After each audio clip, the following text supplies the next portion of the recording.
Halo semuanya, ketemu lagi sama saya Razan. Jadi sekarang mau share tentang Baito. Baito itu apa? Part time job, part time di Jepang. Ya, kita udah ngomongin sedikit sih sebenarnya waktu saya ngomongin sekolah bahasa di Jepang. Bisa kalian lihat di sini. Eh, Nah, sekarang mau ngomongin Baito secara sedikit lebih dalam. Pertama, apa-apa aja sih Baito tuh di Jepang? Baito part time ya, part time Baito. Tolong diingat. Baito tuh apa-apa aja sih? Nah, dulu sih saya awalnya Baito nyuci piring di restoran di Jepang. Di Jepang ya pastinya. Nah, dulu nyuci piring soalnya kenapa?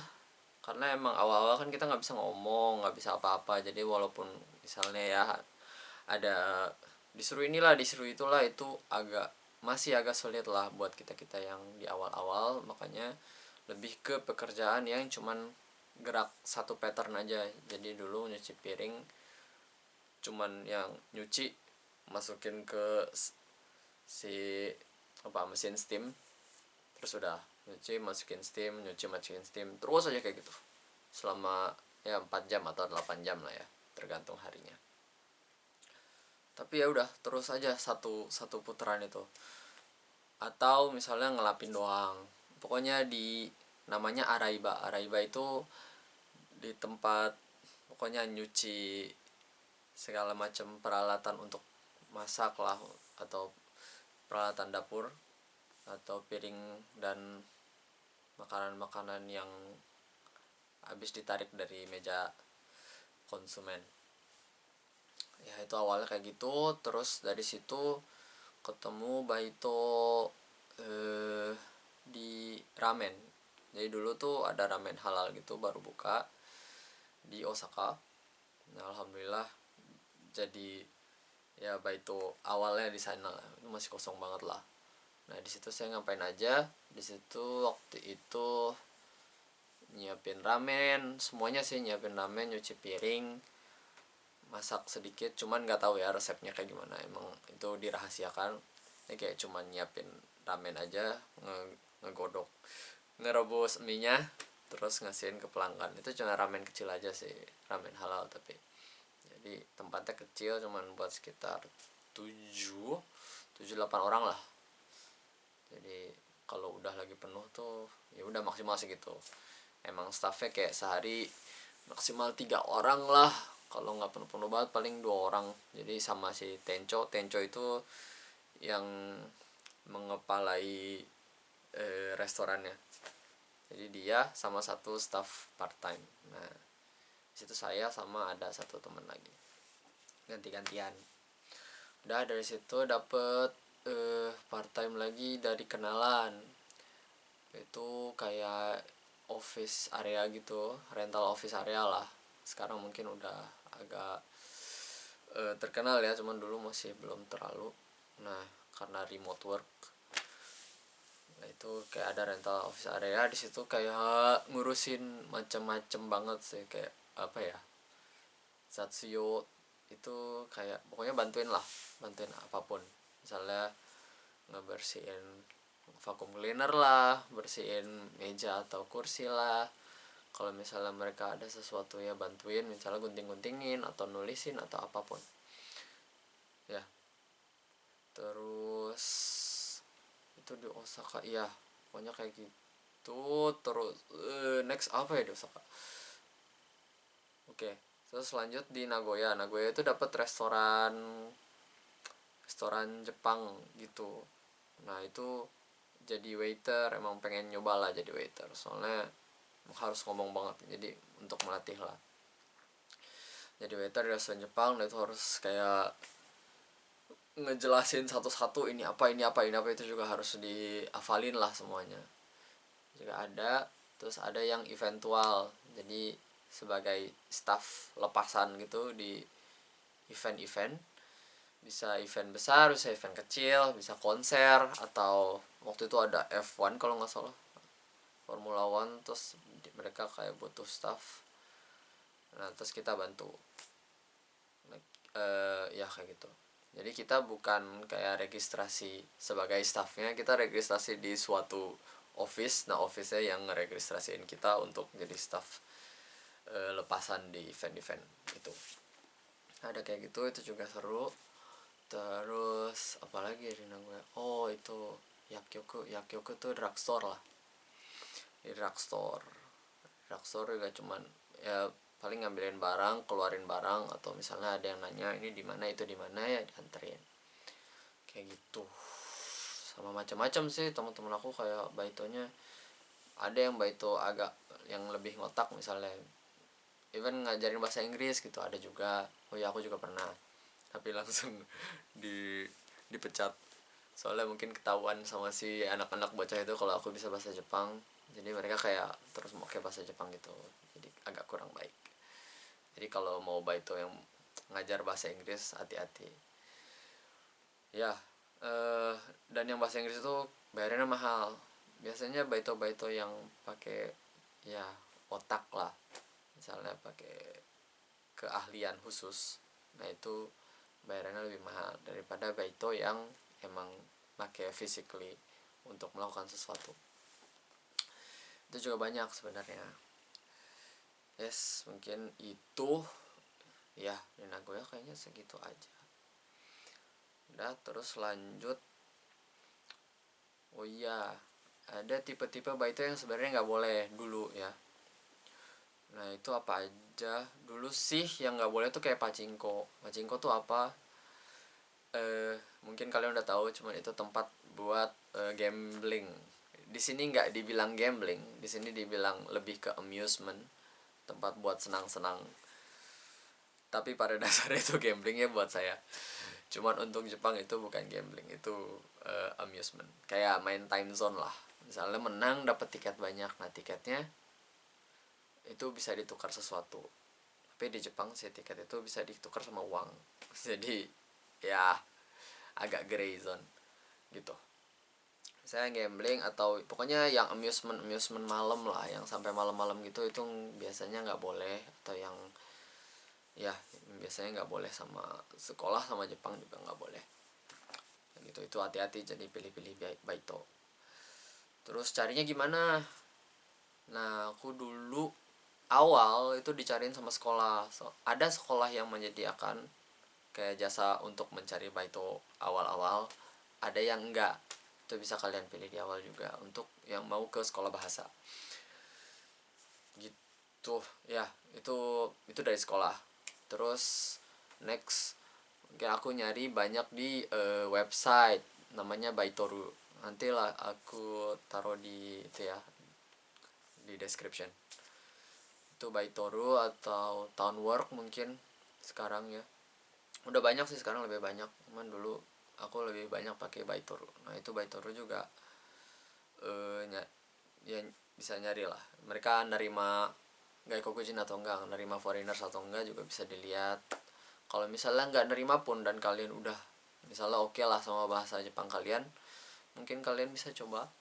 Mungkin cuman ada yang literally emang nggak nerima sama sekali foreigners. Aku juga nggak paham kayak kenapa, cuman ya gitu lah.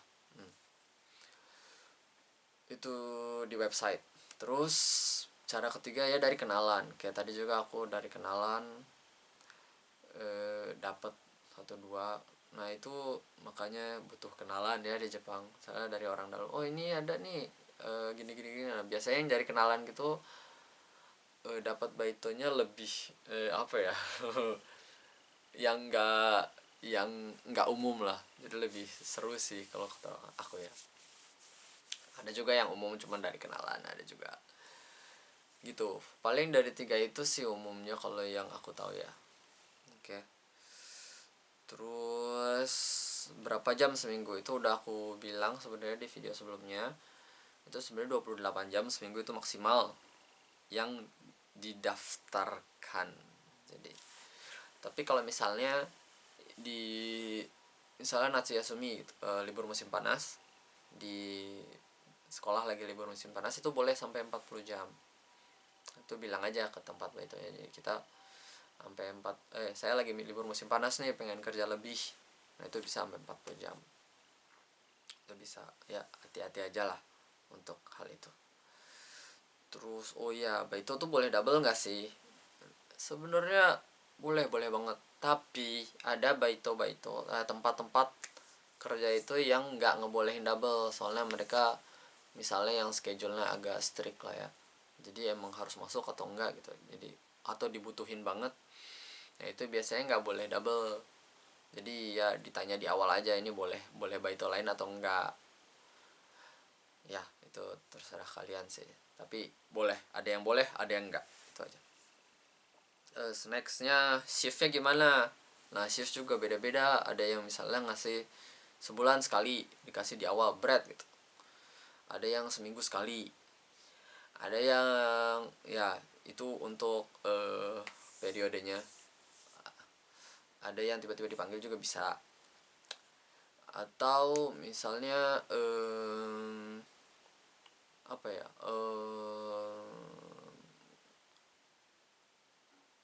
jadi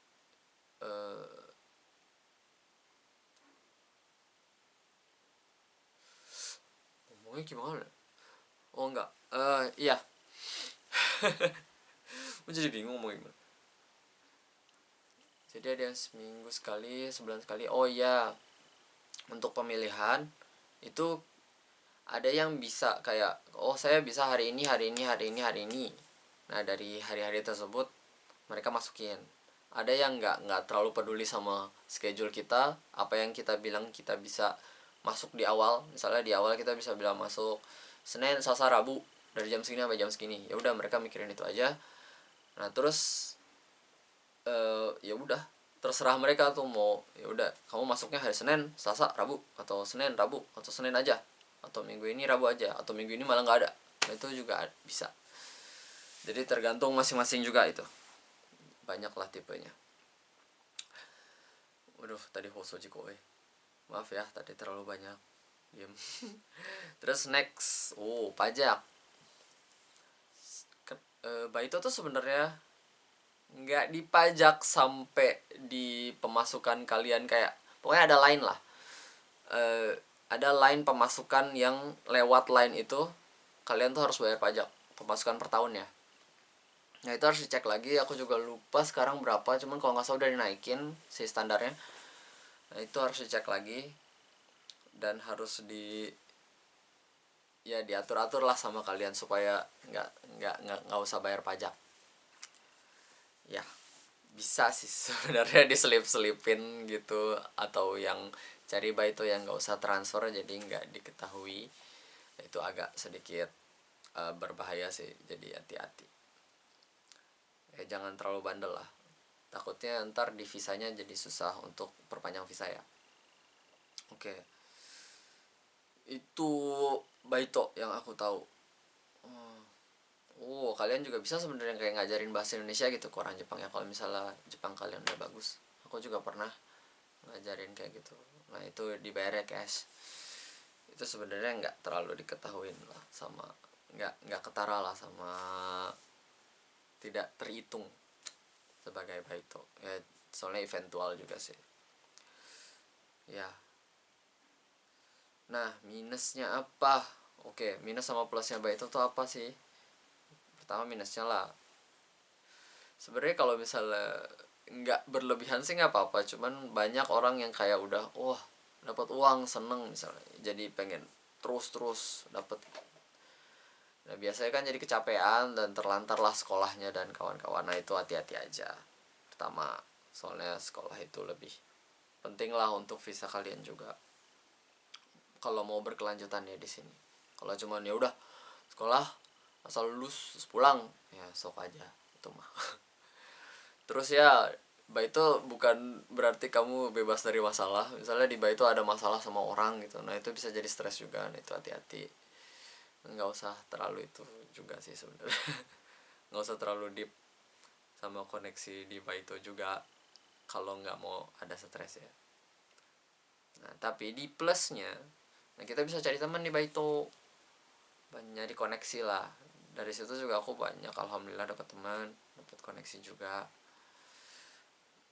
Terus ini yang paling penting mungkin ya buat aku, ini bisa belajar bahasa Jepang ya, jadi bisa ngeluarin lah, dipakai terus bahasa Jepang. Soalnya di sekolah sendiri kan, kalau sekolah bahasa ini khususnya kan kita cuman input doang, nggak terlalu banyak output lah. Mungkin output ya ada lah, cuman maksudnya nggak yang jitsu nya kecil, itu nggak yang aplikatif lah di kehidupan sebenarnya. Di Baito tuh kita lebih tahu, oh ini dipakai, ini enggak, ya ketawa kayak gini lebih dipakai, yang ini enggak. Nah itu di Baito luar biasa kepake. Terus kalau misalnya lagi ngobrol sama teman Baito gitu, nah itu juga lumayan lah, seneng dipakai dan jadi inget kan. Nah, terus yes, mungkin itu aja yang aku bisa share untuk Baito. Maaf banyak diemnya tadi. Oke, see you, thank you, terima kasih.